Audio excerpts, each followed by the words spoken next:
আপনি কি কখনো রেগে এমন কিছু বলে ফেলেছেন যা পরে আপনার আফসোস হয়েছে? রাগ কি ভালো নাকি খারাপ? আজ আমি আপনাদের জানাবো রাগ নিয়ে কিছু অসাধারণ উক্তি। বুদ্ধ বলেছেন, রাগ হলো বিষ, যা তুমি নিজে খাও কিন্তু আশা করো অন্যকেও মারা যাবে। সত্যিই কি তাই? চলুন রাগ নিয়ে আরও কিছু দারুণ উক্তি শুনি। ছোটবেলায় আমি খুব রাগী ছিলাম। পরে কিছু বিখ্যাত উক্তি শুনে বুঝলাম রাগ কিভাবে নিয়ন্ত্রণ করতে হয়। আজ আমি আপনাদের সেরা 50টি উক্তি শোনাবো। রাগ হলো বিষ, যা তুমি নিজে খাও কিন্তু আশা করো অন্য কেউ মারা যাবে। যে ব্যক্তি রাগ নিয়ন্ত্রণ করতে পারে সে নিজের সবচেয়ে বড় শত্রুকেও পরাজিত করতে পারে। রাগ হলো ক্ষণস্থায়ী পাগলামি। রাগান্বিত অবস্থায় তুমি এমন কিছু বলো বা করো যা পরে তোমাকে কষ্ট দিবে। রাগ কম শক্তিশালী নয়, তবে এটা সঠিকভাবে ব্যবহার করতে হয়। রাগ কখনোই ভালো পরামর্শদাতা নয়। রাগ হলো সেই বাতাস যা মানুষের বুদ্ধির প্রদীপ নিভিয়ে দেয়। তুমি যদি রাগ করো তবে তার প্রতিক্রিয়া 24 ঘন্টা দেরি করিয়ে দাও। রাগ এমন এক তরবারি যা নিজের দিকেই বেশি ক্ষতি করে। যে নিজের রাগ নিয়ন্ত্রণ করতে পারে না সে নিজের জীবনও নিয়ন্ত্রণ করতে পারে না। নিজের রাগকে জিততে পারলে তুমি জীবনের অনেক কিছু জিততে পারবে। রাগ আসবে, কিন্তু তুমি যেন কখনো তার দাস না হও।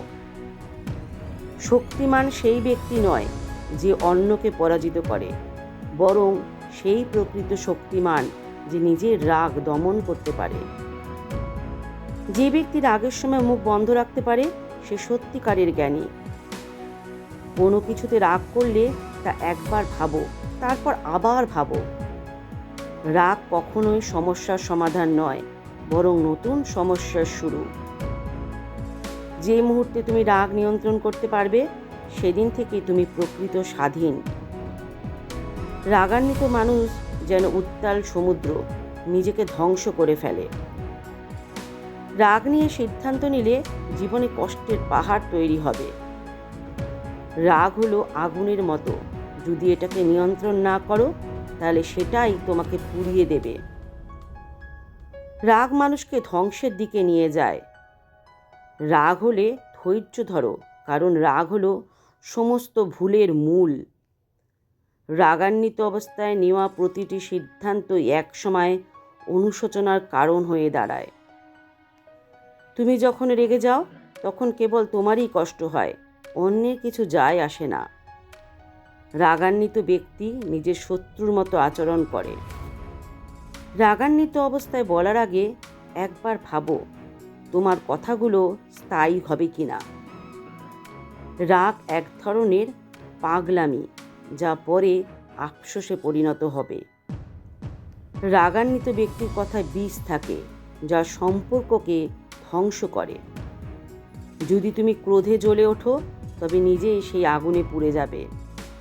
রাগের সময় মানুষ তার ভালো মন্দ বোধ হারিয়ে ফেলে। রাগ কমানোর উপায় নিয়ে কিছু উক্তি। রাগ বাড়লে নীরব থাকো, কারণ নীরবতাই সবচেয়ে ভালো উত্তর। যদি তুমি রাগ নিয়ন্ত্রণ করতে পারো তবে তুমি যে কোনো কিছু জয় করতে পারবে। নিজেকে শান্ত রাখতে পারাই সত্যিকারের শক্তি। রাগ কমানোর সবচেয়ে ভালো উপায় হলো হাসি। ধৈর্য ধরো, কারণ রাগ মানুষকে পশুর মতো করে তোলে। রাগ কমাতে চাইলে আগে নিজেকে চিনতে শেখো। রাগান্বিত অবস্থায় কখনো উত্তর দিও না, পরে তোমার আফসোস হবে। রাগ যখন আসে তখন একবার শ্বাস নাও, তারপর চিন্তা করো। রাগ হলো এক ধরনের আগুন যা নিজের হাতেই গায়েই লাগে। ধৈর্যশীল ব্যক্তি প্রকৃত বিজয়ী। রাগ নিয়ে কিছু মজার উক্তি। রাগান্বিত ব্যক্তির মুখ দেখলে মনে হয় সে টক লেবু খেয়েছে। রাগ করলে কেবল তোমার ব্লাড প্রেশার বাড়বে, অন্যের কিছু যাবে আসবে না। রাগ এমন এক জিনিস যা তোমার সৌন্দর্য নষ্ট করে দেয়। রাগান্বিত মানুষের চেয়ে হাস্যকর কেউ নেই। তুমি যত বেশি রাগ করো তত বেশি বয়স বেড়ে যায়। রাগ করলে শুধু নিজের ক্ষতি হয়, অন্যরা মজা দেখে। রাগ হলো শরীরের সেই বোতাম যা মানুষ নিজেই টিপে ধ্বংস হয়ে যায়। যে যত বেশি রেগে যায় সে তত বেশি বোকা দেখায়। রাগের সময় কথা বললে পরে অনেক বড় দুঃখ পেতে হয়। আশা করি এই উক্তিগুলো আপনাকে রাগের প্রকৃতি ও নিয়ন্ত্রণ সম্পর্কে নতুন কিছু ভাবতে সাহায্য করবে। এই উক্তিগুলি আপনাদের কেমন লাগলো নিচে কমেন্টে জানান এবং আপনার প্রিয় উক্তিটি লিখুন। আপনার জীবনে কোন উক্তিটি সবচেয়ে বেশি কাজে লেগেছে আমাকে জানাতে ভুলবেন না। যদি ভিডিওটি ভালো লেগে থাকে তাহলে লাইক দিন, শেয়ার করুন এবং চ্যানেলটি সাবস্ক্রাইব করুন। এমন আরও ভিডিও পেতে নোটিফিকেশান অন করতে ভুলবেন না।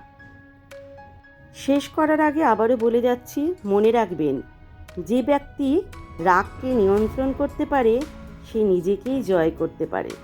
ধন্যবাদ।